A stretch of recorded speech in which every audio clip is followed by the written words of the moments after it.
Matt, All you're right, so killing it too. so Phil Collins, No Jacket Required. In the opening montage, you heard a clip from Susudio, and now you're going to hear a clip from Take Me Home.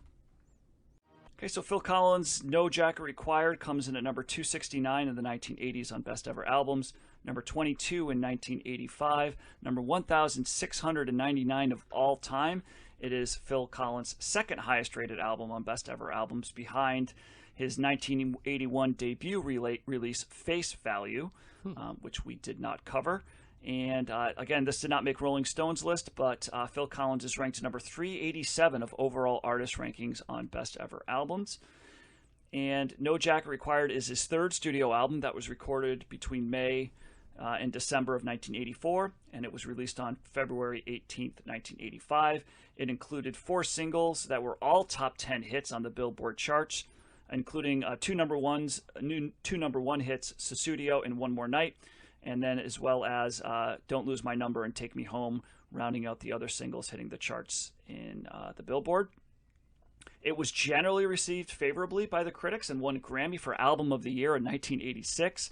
It sold over 12 million copies in the US and 2 million in the UK, being the second highest selling album in the UK in 1985, behind Brothers in Arms. And total, this has sold over 25 million copies worldwide, and I looked on Wikipedia. It's the 40th highest selling album of all time. So this was kind of a banger. Mm-hmm. So a little history on Phil Collins. He was born Philip David Charles Collins on January 30th, 1951 in London. And he started playing the drums when he was 5, when he was given a toy drum. Uncles also made him some makeshift drum kits, and over the years his parents bought him better sets, and he practiced oftentimes practiced by playing along to songs in the television and the radio. He had some influences, including, of course, the Beatles and Ringo Starr, as well as a band called Action, which is a band that I've never heard of, but apparently was a pretty big influence on Phil Collins. And their drummer, whose work introduced Phil Collins to the soul music found on Motown and Stax Records. He had some formalized training around the age of 12, but he never really learned to read or write musical notation, which he later said that he regretted. He started a few bands, and at 14 he quit school to attend a school called the Barbara Speake Stage School. And this was like an acting type school, and he started becoming an actor. He was actually an uncredited extra in the film Hard Day's Night. I think we might have talked about that Phil Collins was in the Beatles movie as a teenager extra, like in one of the crowds or something like that. So Matt, it looks like Action was one of those bands that was not successful and only put out one album, but became highly influential. So, Got it. Okay, that tracks. From the mid-'60s. Mm-hmm. So Phil Collins, he's cast. He had a couple roles in various films, and he also worked at the Marquee Club, which is where he saw Action perform, as well as Yes. And he tried out for some other bands, toured with a band called the Cliff Charles Blues Band. And then he had a stint with another band called the Gladiator, so he's kind of moving around. And also around this time, he learned of a vacancy in the band, Yes, and he spoke to frontman John Anderson about the role, and he was invited to audition. And I don't know, I think he just didn't show up. I think maybe he didn't have the interest in it or whatever. He just didn't show up. And he said later on he would have wondered, what would have happened if he tried out for that and then went into a totally different direction. He said no. He said no. No to What do you he said no totally to yes. different direction? He would have been a drummer in a different prog rock band. But maybe he would have stayed there longer or something like that, and he wouldn't have been not have sung her. Right. And didn't Yes change members like every 2 years anyway? So he still might have ended up in Genesis because the drummer that they ended up with stood with him for a while. But yeah. So he then played with another band called Flaming Youth, which was the first band that he was with that secured a recording contract. And in July of 1970, he answered an advert and melody maker for Genesis, who were looking for a new drummer. Well done, Matt. Nice British drop there. Yep. That's right. So I always like the story. I don't think we talked about this, but when he went to the audition, it was at Peter Gabriel's parents' house, and he got there early. So it wasn't his turn to audition yet. So he spent some time swimming in the pool, in Gabriel's parents' pool, listening to the other drummers audition, and he, in doing so, memorized all the parts, like learned all the parts that they heard the songs, and he got the job. Oh wow, smart. Joining the band of Genesis. Yep.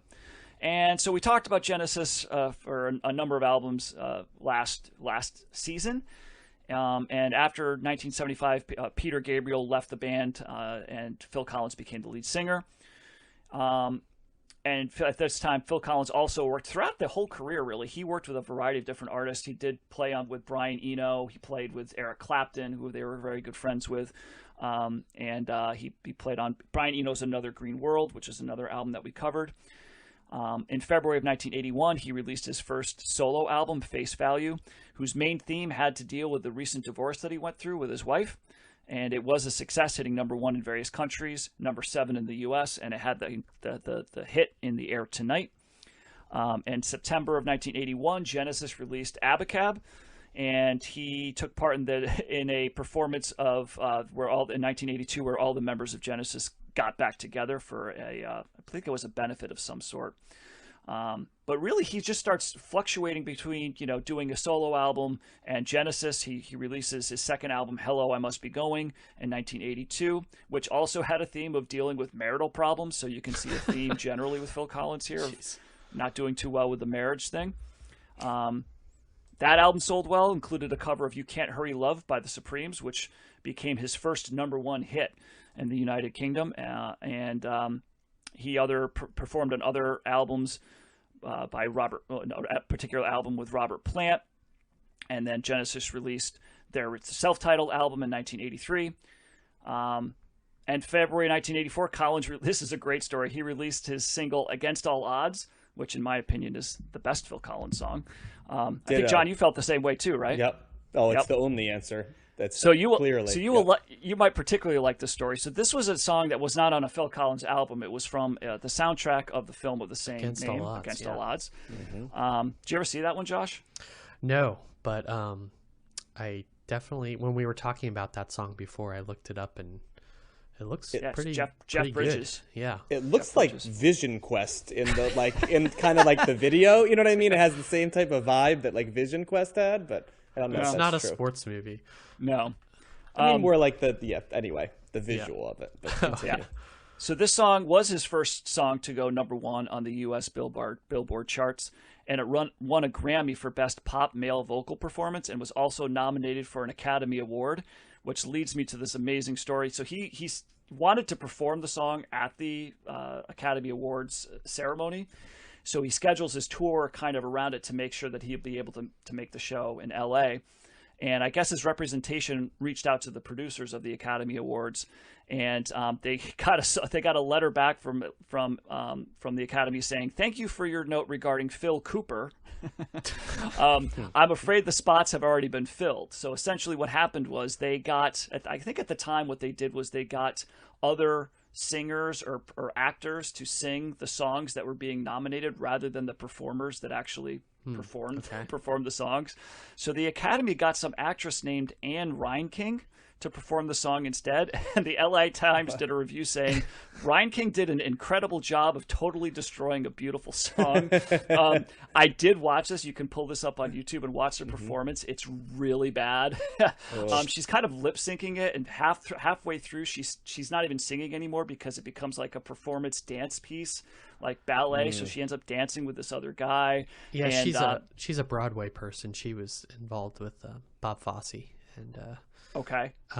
So I can't remember her singing voice, but she's probably better known for her dancing. I mean, her voice is fine. It wasn't the voice, but it was like the arrangement that she chose to go with it. It's just like, and the choices that she made were just like, I mean, that song is so Phil Collins, Yeah. So Phil Collins, and actually he was there. He was at the Academy Awards watching her perform his song. So he was, so he would later introduce the song at his concert, saying, "I'm sorry, Miss Anne Reinking couldn't be here tonight. I guess I just have to sing my own song." So, So in '84, Collins produced the Philip Bailey album, Chinese Wall, which included the song Easy Lover. So you guys might have be familiar with that Another song. that is another good strong. Yep. Yep. Great video too. And in 1984, he was a member of Band Aids Do They Know It's Christmas? And yep. And so the sessions got to for go on the mix, John. the holiday I don't know mix. about that. Yeah, that might have to be left out. It is So- the 80s, so we might have to. Yeah. Yeah, I think you might. So then he starts the sessions for what would become No Jacket Required, and this was a conscious attempt to make a more up-tempo, danceable, upbeat record. It's not so much about divorce anymore, although there is some divorce theme on this. They're still happening on this record, but it's a little less. So Phil prominent. Collins writes about divorce. Like, what are some other like things that like Bruce Springsteen writes about? Dock Like workers, cars, like cars, Construction. and like Bob Dylan writes about God, and Bono writes about his mother. I think those are the corollaries, right?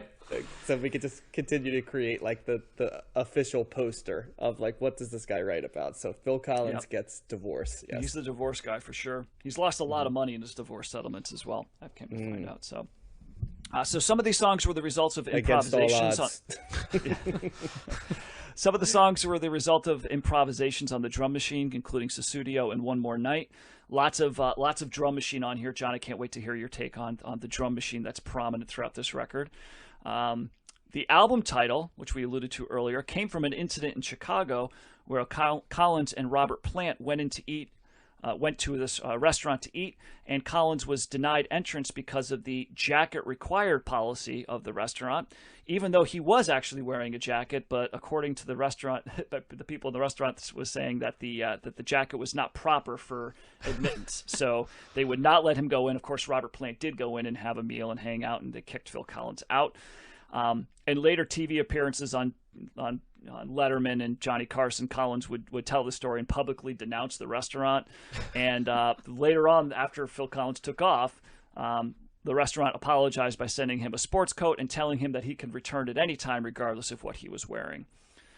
And the album cover of this record is going along with this theme of all of his solo albums have close-ups of his face. Yeah. You might notice the red/orange tint of this record. That was done on purpose to represent the quote-unquote hot, up-tempo nature of the record, and the sweat that the dancing. You could have given me 20 guesses, and I would have never come close to that. See, but continue. yep, it's a hot record, John. Couple of tidbits here. "Take Me Home." Does anybody know what that song's about? Lyrics, guys. No. So I'm thinking, I don't have any I'd be idea. surprised if you got this. Yeah. It's an homage to "One Flew Over the Cuckoo's Nest." It's actually from the perspective of somebody in a mental institution. Really? And it was also used. Here's another thing. You guys, maybe wrestling fans out there that you guys know this, that this was the closing theme song for the World Wrestling Federation's television show, Saturday Night's Main Event, for several years in the late 80s. Really? Mm-hmm. Wow. I did not Don't know that remember either. I remember the starting song, but I can't remember. Okay. Wow. I don't. Yeah. Okay. Okay. Continue. Well, there you go. As years went on, Collins actually became unhappy with this record and grew to dislike it. In a 2016 interview with Rolling Stone, he said in retrospect that it's among his least favorite records that he ever made, saying, quote, "At the time, I wasn't being me. I've grown up a bit now and much prefer to play songs that are me. I only play a bit part in that one." So he's not a fan of this. I also found this story funny, which just random trivia here. In interviews during the tour that followed this record, it was remarked by interviewers that the singer appeared similar to actors Bob Hoskins and Danny DeVito, and Collins Definitely Bob Hoskins. I can see that. Yeah. For sure. So Collins joked that all three of them could play the three bears from the story Goldilocks and the Three Bears. Danny DeVito heard about the idea and contacted Phil Collins and Bob Hoskins about making a film. Collins researched the Bears, and a script was actually planned with Kim Basinger reportedly wishing to play the role of Goldilocks. However, problems arose, mostly involving the script, and the three actors abandoned the film. So that sadly never happened. Well, the problem is that idea is bad. So Well, it was also 1985, Josh, and there was lots of I cocaine also at the have time. never thought of Danny DeVito and Phil Collins looking similar. Like Bob Hoskins for sure, but did you It's like ever the think short, Danny bald DeVito and guy thing going? I don't. Yeah, I mean, Danny yeah, they're DeVito both thinks he's short like and a stretch. bald, but Yeah. yeah, that's that really seems- the only similarity I see. Yeah, that's what I'm saying. Yeah. And finally, Phil Collins has said that the lyrics to "Don't Lose My Number" were improvised, and that he himself does not fully understand what they mean either. So. That makes two of us because there's a lot of songs that could be the theme for on this. That's why when you said this song "One More Night's" about something, I'm like, really? Do tell. So Yep. So I got a few more. This is the last time we're covering, or only time we're covering Phil Collins. So I got some things to say at the end. But let's start with our reviews here. And I think John, you are up. I mean, let me riff on the idea of a Phil Collins album is hilarious to me because I don't know if there's anybody I think of as just a loose collection of singles and videos than Phil Collins. Maybe more in the world. Like that I think of him as a singles act, so like I knew he had albums that sold, and I also knew that each was probably stuffed with songs that I would know, right? But if you had said to me, what album is this Phil Collins? First of all, I sometimes have a hard time differentiating between a Phil Collins song and a Genesis in the 80s song. So that's number one. Number two, outside of In the Air Tonight, which I know was on his first album, right? Because it was kind of the big thing that broke through. Yep. It could be a funny game. Like, okay, name which album this Phil Collins song is on. I don't know. It could have been on any of them. You know what I mean? Because there's not really themes that I think. Is it not of like Phil Bowie, Collins. John, where you have to know where the album? He's the anti-Bowie, and that like each Bowie album to me represents like a distinct period, where he's doing an exact thing and shifting. Like Phil Collins, and that's not a knock. He's just the ultimate. There's an argument to be made that Phil Collins is like the second or third biggest pop star of the 80s, right? I mean, Michael Jackson's one, but then I think most people go, oh, Prince or Lionel Richie or this guy. It's probably in sales and stuff. You could make a pretty good argument that it's Phil Collins in a lot of ways. I think his sound is essential 80s and defining. And that's what I mean. He sure. kind of defines it I mean, there's so many ways. The drum machine, which you mentioned, Matt, is so omnipresent on this album. It's impossible to hear 80s Phil Collins without hearing the drum machine. I mean, it's just, it blasts you over the head, and it's right there. There's also, I don't think I ever noticed it about Phil Collins songs in the 80s.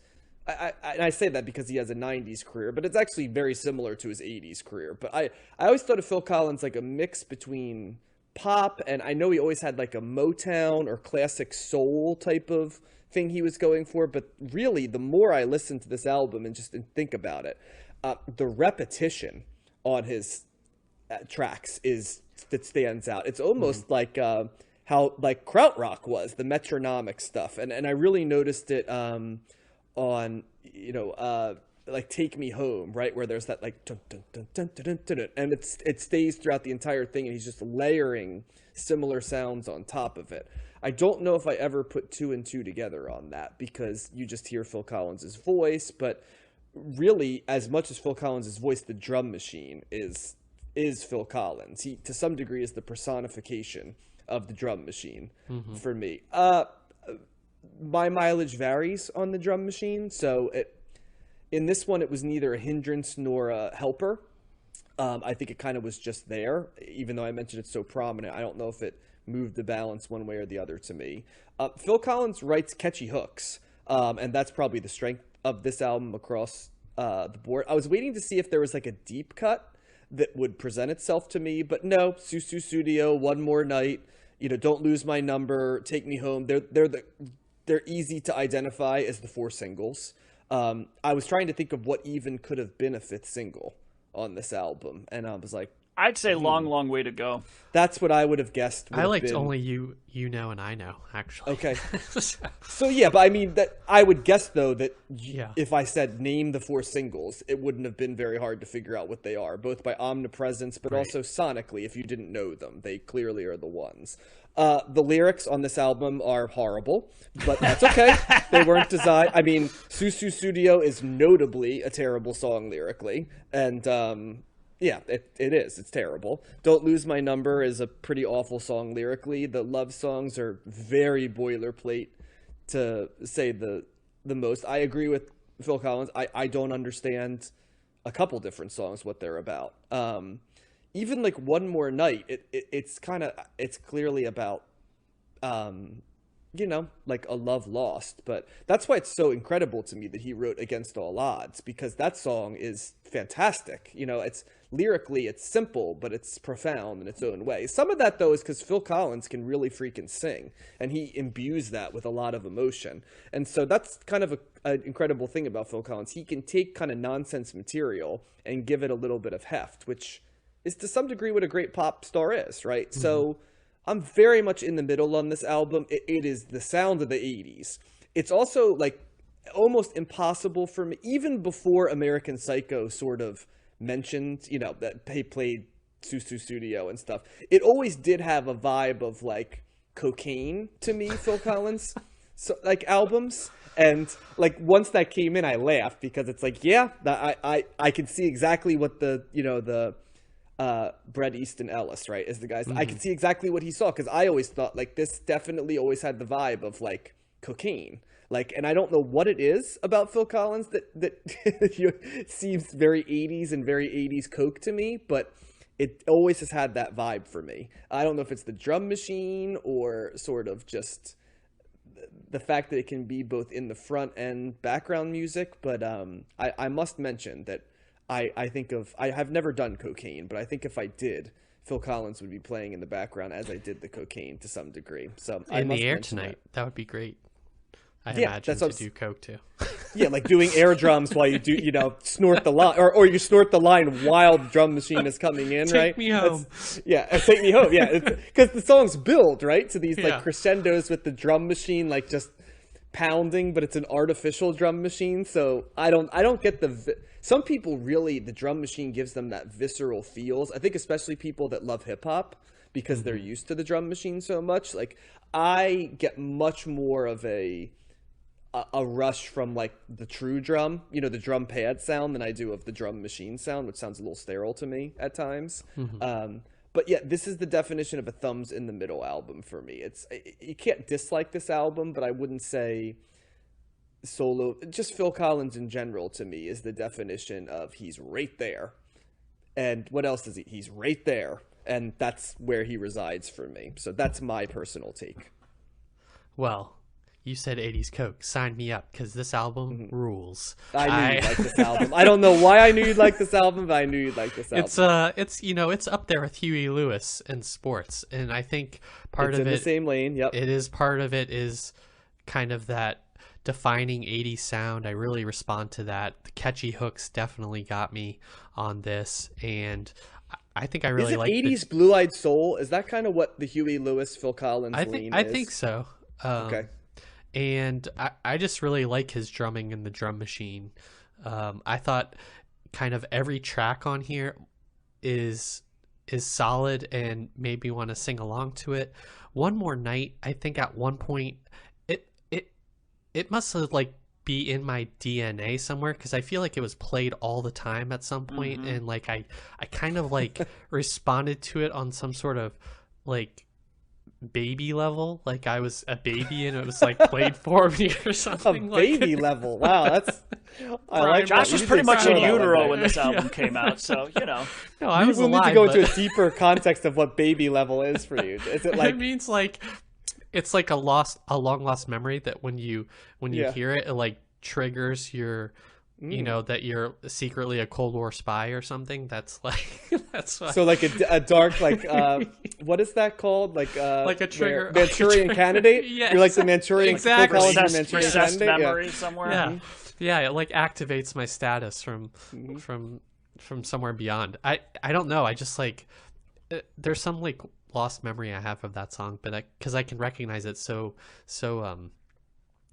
strikingly. But yeah, I really liked kind of the stuff I didn't know on this. Obviously the big four hits are the ones that everyone will recognize. I thought Who Said I Would is crazy because it's got like vocoder, there's like crazy percussion on it, horns, like it's got everything. And then Take Me Home, I would recommend the Bone Thugs version if you haven't heard that. That is great. And it's just Who Said I Would is probably the most Coke song on this entire album, by the way. I'd like to say for sure. So. Yeah. And then it just A Long Way to Go has this kind of this slightly Asian sounding like drum beat to it or sound that I picked up on, and I don't know, this is just like indelible 80s to me, and I really love it for that reason. Oh, the last song, We Said Hello Goodbye, kind of has this big strings to it, and it almost sounds like George Gershwin or something. So I think was actually not part of the original album, Josh. Just FYI, that was something that was added. That was like an extra bonus track that was added on later. So okay, interesting. Well, throw it out. Take back what I said. I didn't listen to it. But no, you got I did too, Josh, because I was curious as to what it was. It's doesn't fit with the rest of the album in some ways, so it makes sense. That's a good point. It's just kind of an infectious sound for me, and it's easy listening in the way that Sade is. I could just put this on and it like Sade or unlike Sade, it works in any situation and any time, and for me at least, and it's great. So thumbs up. Well, first off, I think Josh, you were supposed to go first there, so my bad. I'm screwing that up. I'm cleaning John's stacks when I should be cleaning my stacks. Like I'm just off tonight, you know. So you do that cleaning your stack on your own time, Matt. So yeah, actually, this album I've known for a while. This is one of the few CDs that my parents had, and I remember when they would play. And I've always liked Phil Collins. It was one of my childhood artists that I would listen to. Maybe my parents had the album. That's why. Possibly. I need to ask them. 40 million people did, so there's a good chance that your parents had it too. So I have to give my thing too. My dad would often reference Phil Collins used to be good to his 80s career, so that was where my entry point was. Yeah, John's dad was not listening to No Jacket. He was wishing he was in Yes. That's Yes, right. I don't know. When I was thinking about this, Phil Collins to me, just generally, if you look at his overall career, he's got to be one of the most fascinating artists in pop music history. I mean, start off start off as an actor, kind of this like weird kind of, that's the track he was going on, and then he becomes like he's a drummer that gets into this like prog rock band that's successful but also very niche, but also became very influential later on, and then takes the mantle of that and then becomes a totally pop arena rock pop oriented kind. Then has with like no sex appeal, by the way, which is fascinating. Yeah, and he has this booming solo career in the '80s, and he's got this other band it's massively successful. I mean, Invisible Touch came out the year after this, and it's just as big. That was a huge the videos and all that stuff and the touring. And then, like, he continues his solo career, and then he does, like, the Tarzan, he does, like, the Disney thing, and, which, I think to a certain demographic, like, people associate Phil Collins with Tarzan. Sure. Because I think a lot of people know those songs very well. And there's this, they're selling a ton of albums, and then there's this, like, question of, like, is he critically revered, kind of, but then he's also got this really vitriolic hatred that's happening at the same time. He also has that weird credibility in like hip hop, that's what I was going to say. Right, and then it goes into this other direction where like people in hip hop sample his stuff and love what he's doing and speak very highly of him. So he's all over the freaking place, and it's just, and he's people say that he's really cantankerous and really difficult to deal with, and other people talk about how affable and friendly he is, and it's just so it's really. And you should just listen to the Gallaghers from Oasis talk about him. It's just freaking hysterical, Oh my gosh. He's also like British, guy. But doesn't come very British, but also doesn't come across British in certain contexts, which also is a fascinating. Well, thing. he was a tax exile as well, and that's something that he oh, okay. That people would, because he made a comment once about like avoiding the taxes, and so everybody was like, well, he's this like strong right wing kind of like politically leading thing. He's like, no, not really. He's like, but anyway, so there's like misunderstandings about that, and but anyway, but as far as this record goes, I'm biased. I love this as well. This is upbeat. This is not this is just a fun record, and it's very much 80s. It's very produced. It's got all this synthetic natures of music just all over the place. There might be hardly any natural things happening here except for his voice. There's not like any effects that he's doing with his voice, but it's upbeat, it's fun. And then, but a song like Long, Long Way to Go, which was not a single, I think that's a great song. And that actually, did you pick up on who the background singer was in that song? Either of you? In Long, Long Way to Go? Long, Long Way to Go. No. No, it's probably my favorite song on the album, so I'll give it that. That was this is the second time, well, not in a row, but close, that we're getting Sting making an appearance of that makes sense singing. Yep. when I think about it. Yeah, and he also sounds like a solo Sting song. Yeah, kind of. I see that, but I think it's just got I think there's really great melodies on here, which just comes to me. Susudio is just a great opening track. I mean, what energy and the horns, and it's just like, yeah, it's a great way to open the record. Matt, would you say that like a lot of this album is like homages or variations? Like Only You and I Know is like a Huey Lewis song.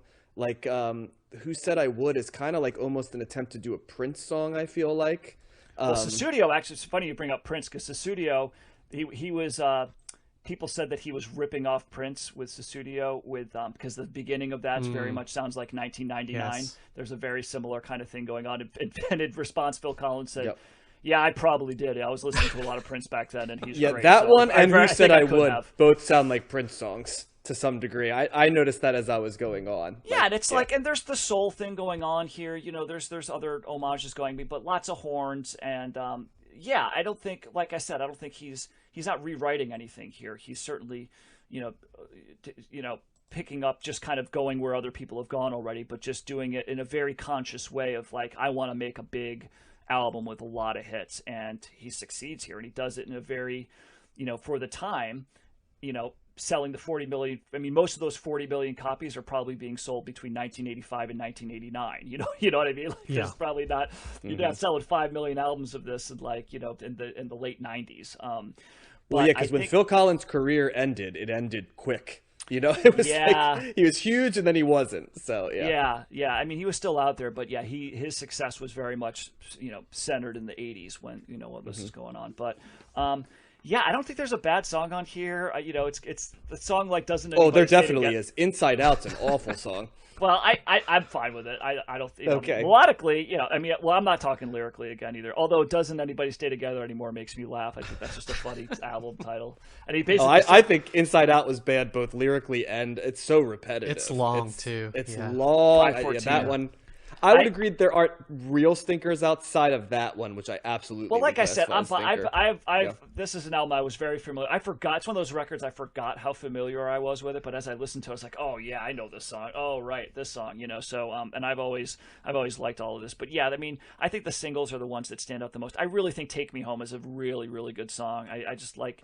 I love the way it builds. And his voice is just. You're right, John. Like he's got. That's one of the reasons why. What's that song? Against All Odds is so great. His passion, he belts it, and he's got a great raspy kind of quality to his voice that's very appealing to me. So Phil Collins gets a lot of slack. People talk about how much they hate him and how he's not a cool artist to like.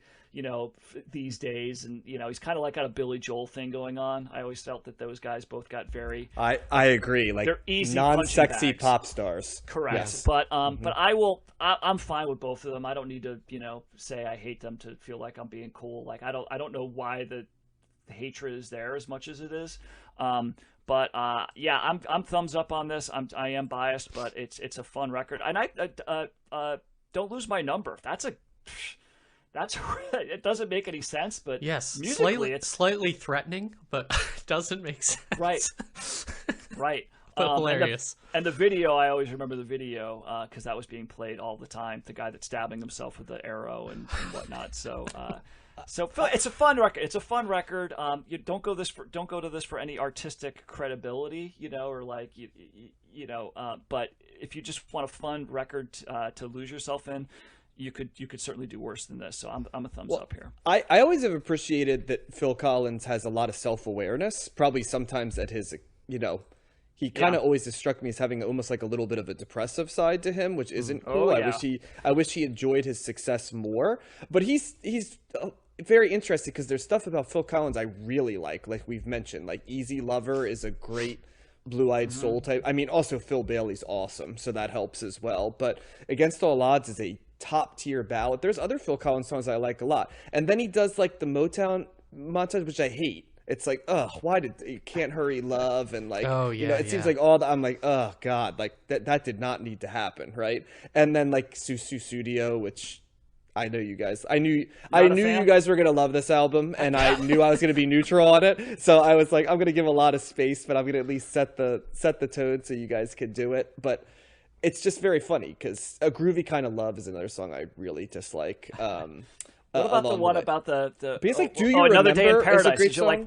Did you like Another Day in Paradise? I didn't dislike Another Day in Paradise. I actually like his ballads a little. Like I like Do You Remember, Another Day in Paradise, and I think maybe I might be a little bit more of a I'm probably more of a Phil Collins ballad guy. I'm definitely not a Phil Collins sings classic soul. Like Two Hearts is another song I have no interest in whatsoever. And then the like bigger hits, you know what I mean? Like they're kind of right in the middle for me, right? So, and that's why I find him fascinating, because I also think he's another one of these guys that could have easily had the U2 fate, where he's like a thing of the 80s who's huge, and then like after it, it's like he doesn't exist. But yeah, then hip hop saved him, and there's no guy less cool, right, than Phil Collins, which makes the hip hop thing even more hilarious to me. So, and it's really like the drum machine, right? And I think that's what it is. And like then, and the way he can sing with the passion.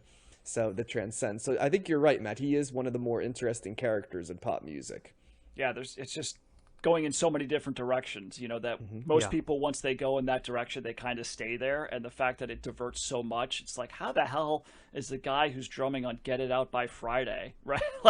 I also do One More Night, or like, I also think you're right, Matt. He is sort of evolutionary Billy Joel, but I'm a much bigger fan of Phil Collins' shtick than I am of Billy Joel's, I think. And the other thing too is I get it. I mean, on the one hand, I also get why people are just like, ugh, like, because both of them are omnipresent, and if it represents something that you're just annoyed with, and the fact that everybody likes it and sells tens of millions of copies, that can turn people off even more. So I do understand that, but I also feel like it's unfair. It's like, just let him be who he is, because it's I don't think it's that bad, but fascinating dude. So a couple of postscripts here. So he goes, and then, like I said, he did Invisible Touch with Genesis.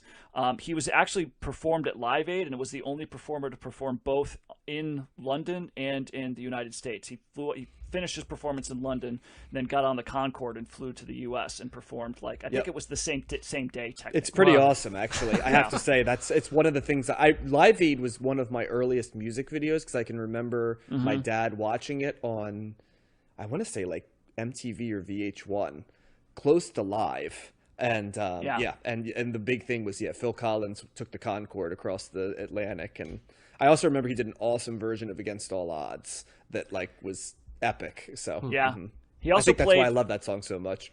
He also played drums for a Led Zeppelin reunion that was widely panned, and some people blamed him, but he blamed the bass player. So that's a ballsy thing to be the John Bonham in the Led Zeppelin. I mean, I give him credit for just taking that on, because that's not an easy ask.